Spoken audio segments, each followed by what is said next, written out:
working in the spirit of the Golden Empire. This is 17 News at noon.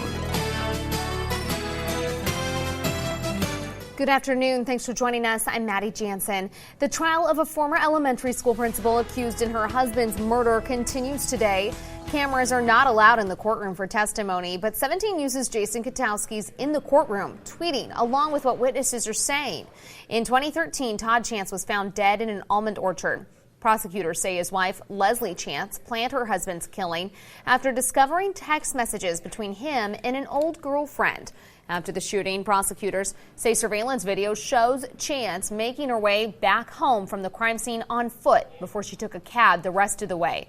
But twice last week, the judge notified jurors that Kern County Sheriff's detectives failed to disclose evidence in the case. That evidence included interviews with witnesses who told detectives they could not identify Chance in the surveillance footage. This morning, the judge called a criminalist at Kern Regional Crime Lab who works in the DNA unit to the stand. After that, a forensic lab technician also testified. We'll have a wrap-up of the day's testimony tonight at 5. Meantime, you can follow along on our KGET Twitter page for the latest from the courtroom. And the trial for Michaele Bowers continues. She's accused of murdering Bakersfield chef Ray Ingram in 2017. This is past footage because, again, our cameras are not allowed during her trial. Bowers' attorney argued Ingram was abusive and threatened to kill her, and she shot him in self-defense. But prosecutors say there's no proof Ingram harmed Bowers. They argue Bowers shot Ingram because she discovered his relationship with another woman. New information on a shooting that left 3 teenagers dead. Kern County Sheriff's Office says it was gang-related. It happened Friday night in Lamont. KCSO was called to reports of shots fired and discovered a car near Buena Vista and Fairfax Roads. 2 teens dead inside. A search of the area turned up another body in a nearby vineyard. Family members say the victims were 18-year-old Adrian Ochoa, 17-year-old Raul Fernandez, and 16-year-old Valentin. A vigil was held for the 3 over the weekend.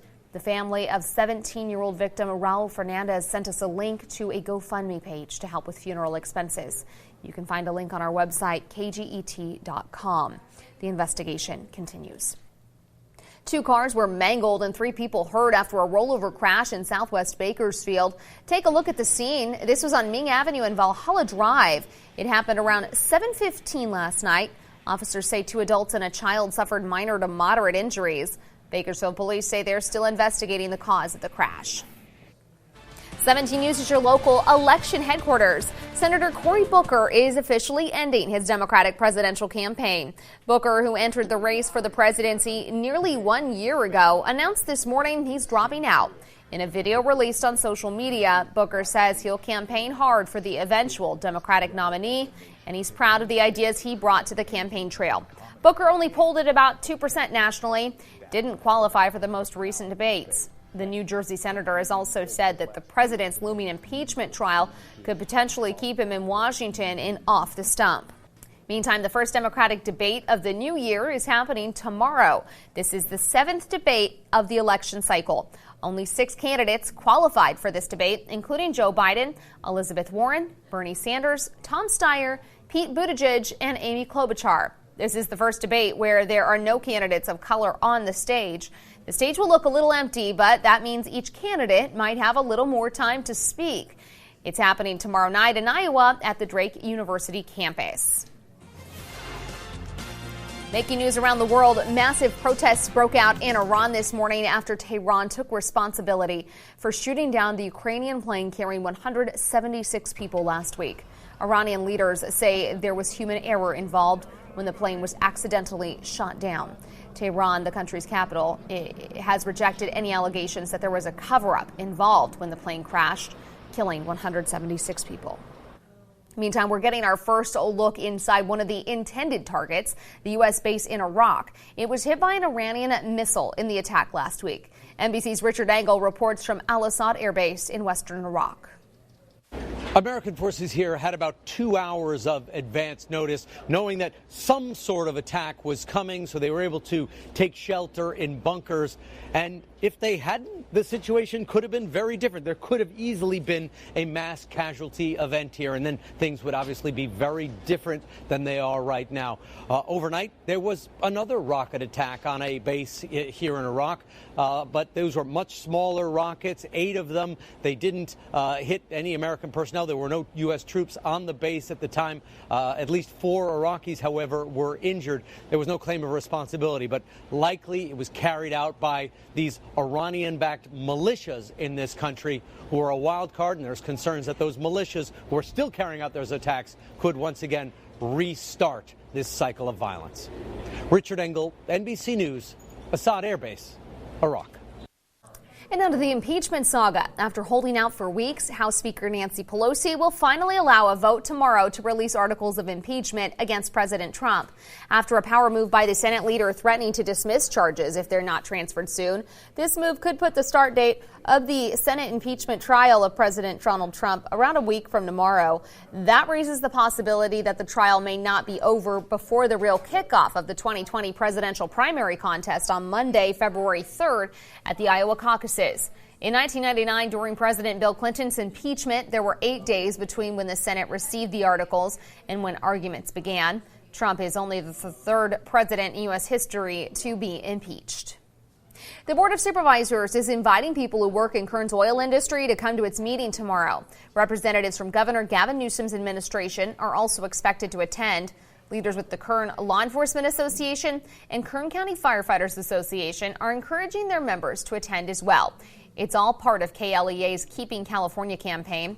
They say they want to send a message to the governor that any cuts to oil industries could lead to a lack of revenue for public safety. The meeting is set for 2 p.m. tomorrow. An additional 70 chairs will be set up in an overflow room, but you're encouraged to get there early. If you want to learn more about the Keeping California campaign, we've posted a link to that website on our website, kget.com. Bakersfield police officers conducted another street racing enforcement operation throughout the city this weekend. This time, 3 people were arrested. The operation to enforce safety on Bakersfield streets was conducted Saturday from 8 p.m. to 2 a.m. Sunday. Police say 20-year-old Lauren Ramirez and 19-year-old Lawrence Stone were arrested for grand theft auto. Another driver was arrested for a DUI warrant. 3 vehicles were impounded, 18 traffic stops were made, and 10 citations were issued. These street racing operations are planned to continue in the upcoming weeks. The search continues for 2 people wanted in an armed robbery. It happened at 11-1 Market at 311 East 11th Street Saturday. Police say the 2 men entered the store, flashed a gun at the cashier, then took off with the cash register. Both men fled in a gray or silver SUV-type vehicle. If you have information, call BPD at 327-7111. 11 people killed over the weekend across the country as deadly storms sweep the nation. A look at the cleanup left behind. And a shocking number of autism cases go undiagnosed. Why researchers think that is, coming up in your 17 Health Watch. Welcome back in your 17 Health Watch. New research from Rutgers University estimates 1/4 of children with autism are undiagnosed. The findings are based on the educational and medical records of over 260,000 8-year-olds. Of the nearly 4,500 children who showed symptoms of autism, 25% were not diagnosed or didn't receive services. Most of these undiagnosed kids were Black or Hispanic males. Is your skin feeling a bit dry in this cold winter weather? It's a common problem. Experts with the Baylor College of Medicine suggest using milky or oil-based cleansers when washing your face or body, followed by a moisturizer and some hydrating oil. It's also important not to let dead skin build up, so use exfoliating cloths or scrubs. And don't forget the sunscreen. The sun can still damage your skin during the wintertime, so apply an SPF of 30 or higher every day. That's what I do. Decades ago, taking care of baby teeth was not something most parents were told to worry about. However, doctors now say that tooth decay can stay in a mouth even after those primary teeth fall out. Liz Katalik reports.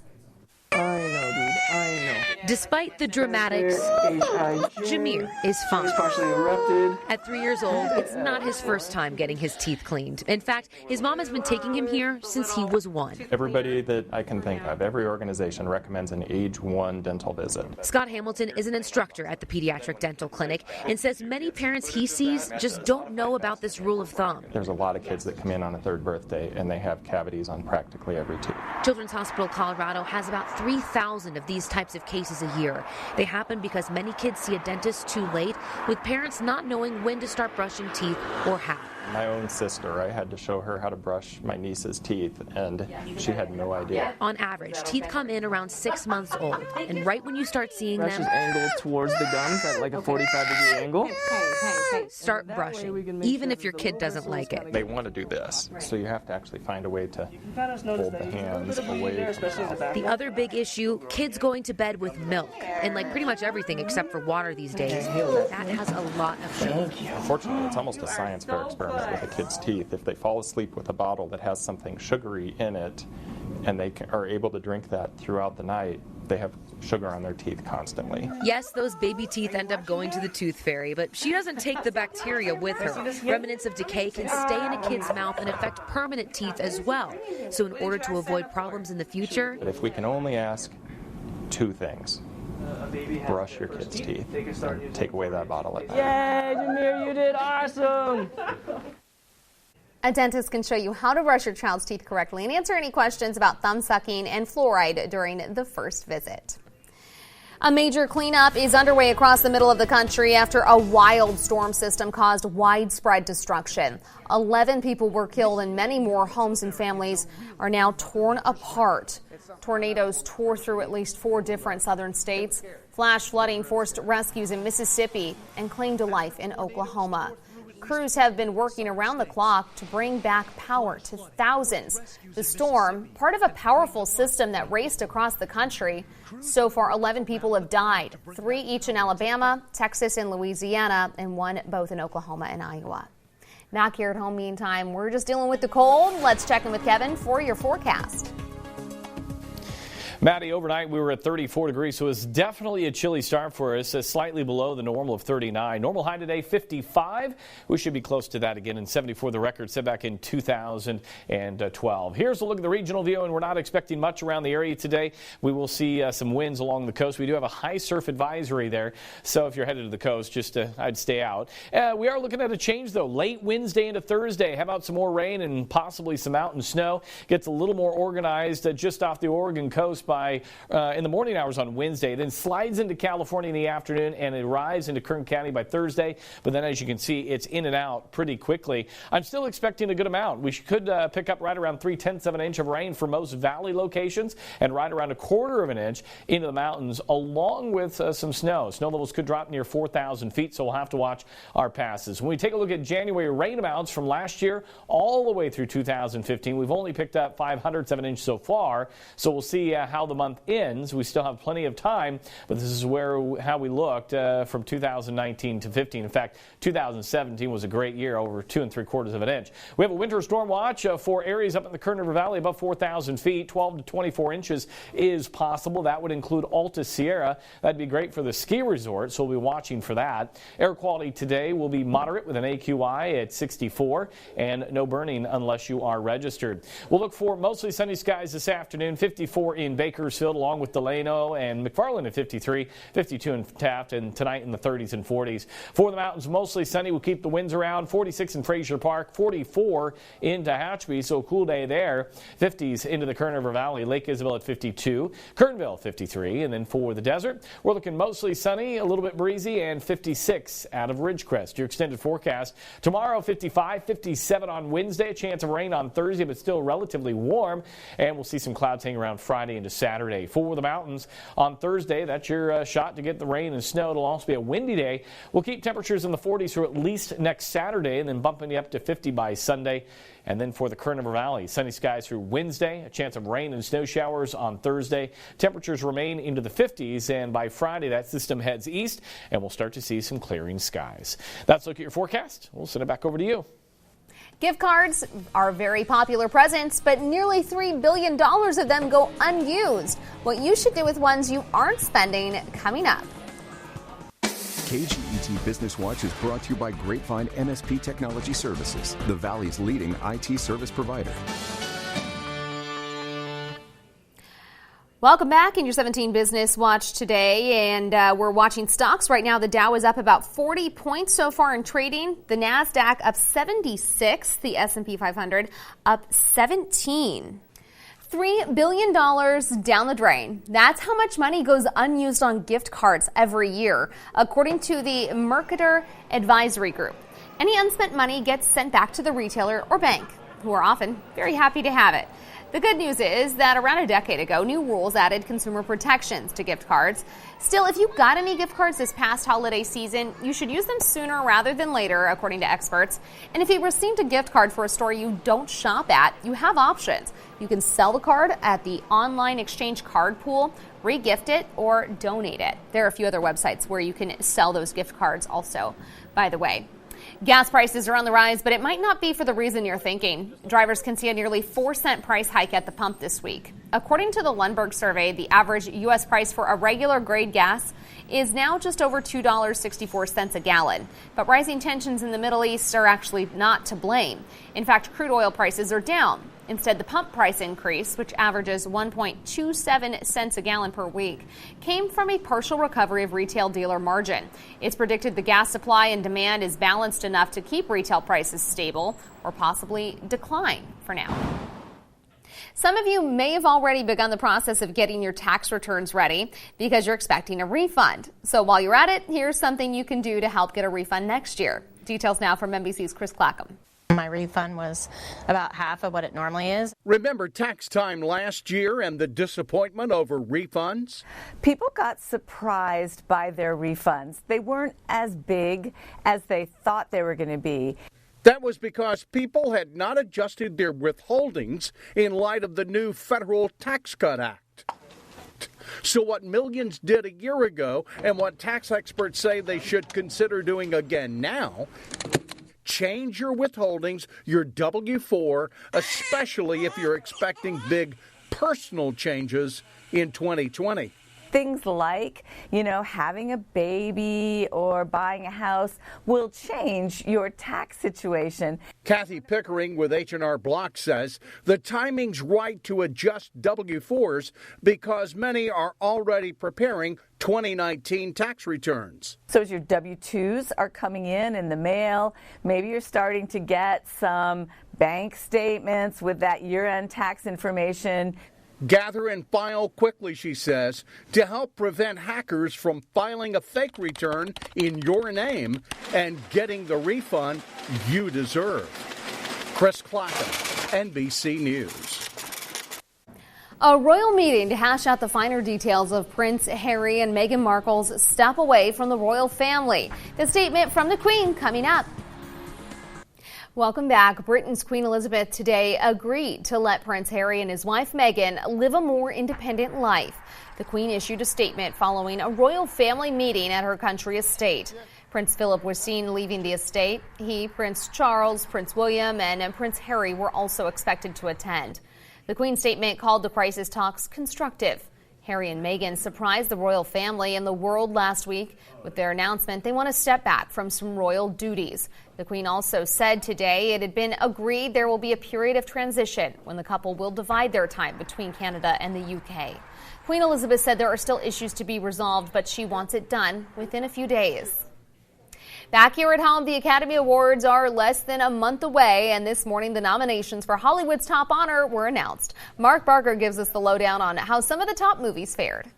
People are starting to notice. Already $1 billion hit at the box office, Joker was the frontrunner at the Academy Award nominations this morning. 11 overall, including Best Picture, Best Director for Todd Phillips, and Best Actor for Golden Globe winner Joaquin Phoenix. Last man standing. The World War I epic 1917, which won the weekend box office and the Golden Globe for Best Drama, is one of Joker's 8 rivals for Best Picture. It grabbed 10 nominations overall.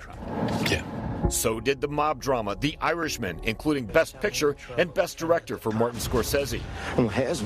Best Picture is also among 10 nominations for Once Upon a Time in Hollywood, with acting nods for Leonardo DiCaprio and Brad Pitt, and a directing one for Quentin Tarantino. She's brave. He's brilliant. Marriage Stories in the Best Picture field as well. Adam Driver is up for Best Actor, castmate Scarlett Johansson for Best Actress. She also picked up one as Supporting Actress for Jojo Rabbit, which is a Best Picture contender as well.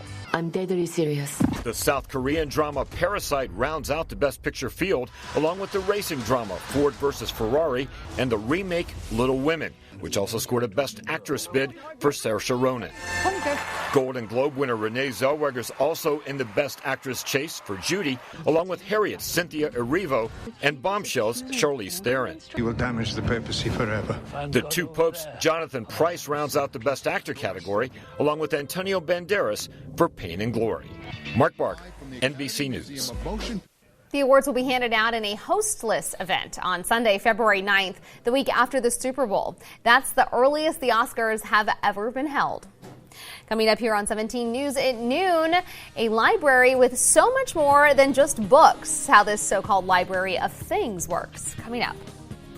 Welcome back. Finally here at noon. Do you need a camera, a ladder, household tools, or maybe some camping gear, but you don't want to buy them for just one use? Well, here's a solution. A public library in Alabama is now allowing you to check out things. Items from karaoke machines to gold finders, gaming systems, and even sewing machines. Just a few of the things that you can check out at the Anniston Public Library. The library director says all things in the library are funded through a federal grant. There are certain guidelines for borrowing certain things, especially if they have a higher price attached to them, and deposits may be required on those higher end items. But a really cool idea, so you don't waste things. That's all for us here on 17 News at noon. We'll see you back here tonight at 5. Have a great day. 17 News, your local news leader, continues 24 hours a day on KGET.com and our 17 News app. In the spirit of the Golden Empire, 17 News.